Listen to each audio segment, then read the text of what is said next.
may not have heard of VOCs, or volatile organic compounds. If you have, it could have been in any number of different contexts.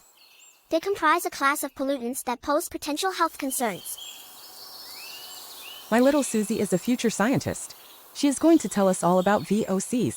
What are VOCs, Suzie?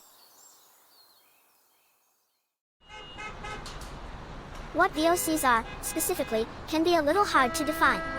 They are organic compounds that exist in a gaseous state at room temp. One example of where they are found is in fumes from vehicular exhaust. Organic compounds always contain carbon, which is the element shaping their structures, along with hydrogen, and sometimes other elements like oxygen and nitrogen. They are major components of living systems, but can also exist free-floating. Volatile organic compounds, on the other hand, are a category of organic molecules that can contaminate air, water, or soil, and pose a series of risks to one's health with prolonged exposure, though, at low levels, are not considered acutely toxic. A gas stove, like the one behind me, is an example of an emitter of VOCs that can be found inside the home. Okay, that's great, Suzie, but I still don't really understand what you're saying VOCs actually are, pumpkin. That's okay, it's not such an easy definition. What's important to know is that sources of VOCs are varied. Some can have long-term, chronic health effects, depending on the level and duration of exposure and nature of the VOCs in question.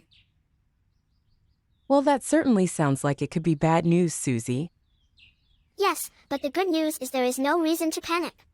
The more we know about VOCs and their effects on health, the more that can be done to protect ourselves and raise awareness. Suzie, you are such an excellent artist. Will you draw us a diagram to help sum things up? More good news, Grandma, I already have one here from the U.S. Geological Survey. Let's visualize how VOC exposure commonly occurs. Depicted in this USGS diagram, VOC contamination through common sources of emission. Air pollution, plastics, fumigants, gasoline, and paints, derived from industry, agriculture, and everyday living, can release persistent VOCs into groundwater, where they migrate to drinking water supply wells.